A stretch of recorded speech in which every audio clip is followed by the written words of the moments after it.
Hi అండి. అందరూ ఏం చేస్తున్నారు? బాగున్నారా?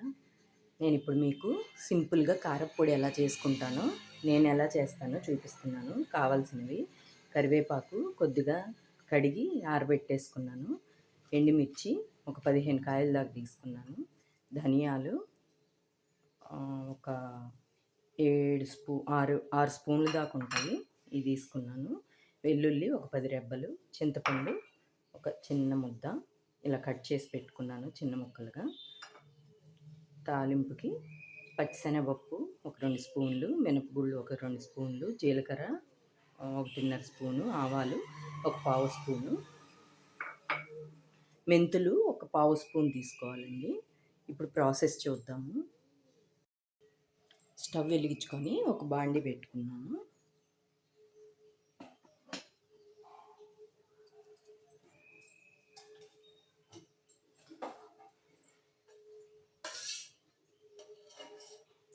ఒక పెద్ద స్పూన్ ఆయిల్ వేస్తున్నాను.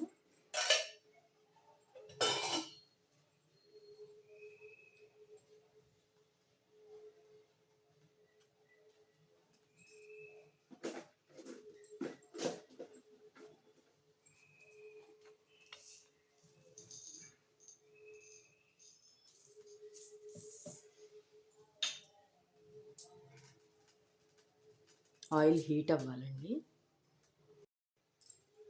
ఆయిల్ హీట్ అయింది. ఇప్పుడు మనం ఫస్ట్ ఒక పావు స్పూను మెంతులు వేసుకున్నాము.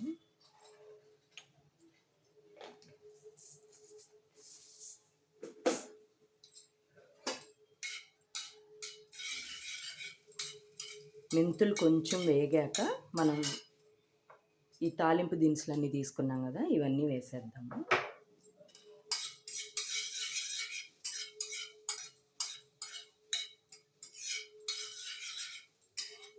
చూడండి కొంచెం వేగినాయి కదా, ఇప్పుడు ఇవన్నీ వేసేస్తున్నాను. పచ్చిశనగపప్పు, మినప్పప్పు, జీలకర్ర, ఆవాలు.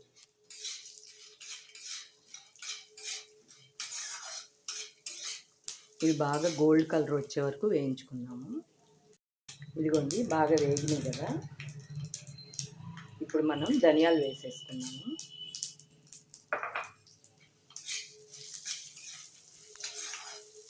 ధనియాలు కూడా బాగా వేగాలి. అయితే నిన్న నేను బిగ్ బాస్లో ఇద్దరే తెలుసు అని చెప్పా కదండి, విష్ణుప్రియ కూడా తెలుసు, ఇంకోటి లాహిర్ లాహిర్ లాహిర్లో మూవీలో ఉన్నాడు కదా, తను కూడా తెలుసు. నేను మర్చిపోయాను చెప్పటం. వాళ్ళ నలుగురు ఐడియా ఉంది. బిగ్ బాస్ చూస్తున్నారు అందరూ. ధనియాలు వేగాక మనం కరివేపాకు వేసేసుకున్నాము. ఎండుమిర్చి, కరివేపాకు. నేను బిగ్ బాస్ నిన్న లైవ్ చూడలేకపోయానండి, మాకు వైఫై లేదు. ఎందుకో అది వర్షాల వల్ల అనుకుంటా టీవీ రాలేదు అసలు నిన్నంతా. నిన్న నైట్ వచ్చింది. నైట్ కొంచెం సేపు చూశాను నేను లైవ్. మీరు చూసారా? అసలు ఏమైంది కామెంట్ చేయండి. మీ ఫేవరెట్ ఎవరు కామెంట్ చేయండి. ఇదిగోండి ధనియాలు కూడా వేగిపోయినాయి కదా, ఇప్పుడు మనం ఎండుమిర్చి వేసేసుకున్నాము.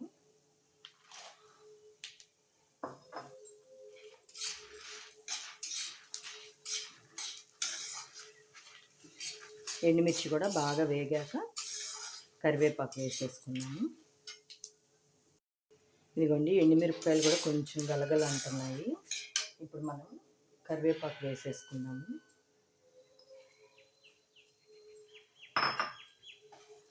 కరివేపాకు కూడా బాగా వేగిపోవాలి.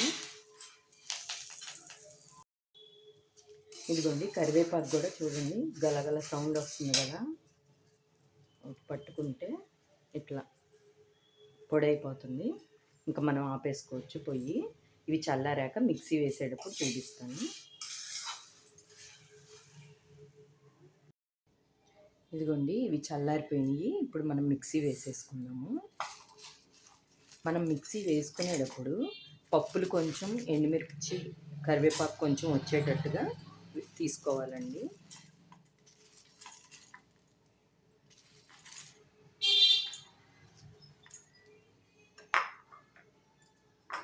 ఫస్ట్ ఉప్పు వేసి రన్ చేద్దాము.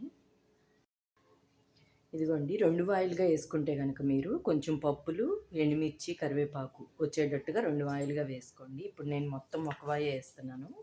ఎందుకంటే కొంచెమే కదా నేను చేస్తున్నాను.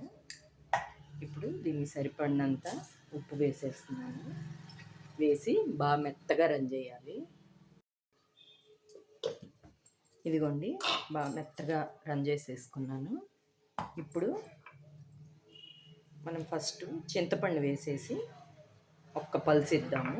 తర్వాత వెల్లుల్లి వేసి రంజేసి చూపిస్తాను. ఇదిగోండి చింతపండు వేసి బాగా మెత్తగా రంజేసేసుకున్నాను. ఇప్పుడు వెల్లుల్లి కూడా వేసేసి మనం ఎక్కువ రంజేయకూడదు. మరీ ఎక్కువ రంజేస్తే ముద్ద అయిపోతుంది. చూసుకొని పల్సిస్తా చూసుకొని రంజేయాలి. ఇదిగోండి వెల్లుల్లిపాయ వేసి రంజేసేసాను. అసలు వాసన గుమాయిస్తుంది. చాలా ఈజీగా చేసేసుకోవచ్చు. ఇది అన్నంలోకి కానీ, దోశకి, ఇడ్లీకి కారప్పొడి చాలా బాగుంటుంది. ధనియాల కారం అంటారు కొంతమంది, కొంతమంది కారప్పొడి అంటారు, నల్ల కారం అంటారు. ఇదైతే అన్నంలోకి వేసిన రోజు అన్నంలోకి కనుక నెయ్యి వేసుకొని కలుపుకొని తింటే చాలా టేస్టీగా ఉంటుందండి. నేను ఇది చేసిన రోజు ఖచ్చితంగా ఒక ముద్ద అన్నం దీంతో తింటాను. ఇప్పుడు బౌల్లోకి తీసేసుకున్నాము. ఇదిగోండి కారప్పొడి రెడీ అయిపోయింది. ఇది మనం ఎక్కువ మొత్తంలో చేసుకుంటే గాజు సీసాలు అవన్నీ దేంట్లో అయినా స్టోర్ చేసుకోవచ్చు. ఎన్ని రోజులైనా ఏం కాదు. నాకైతే ఈ వాసన చూస్తుంటే ఇప్పుడే తినేద్దాం అనిపిస్తుంది. కానీ మధ్యాహ్నం దాకా నేను వెయిట్ చేయాలి. నేను మార్నింగ్ కదా ఈ వీడియో తీస్తున్నాను.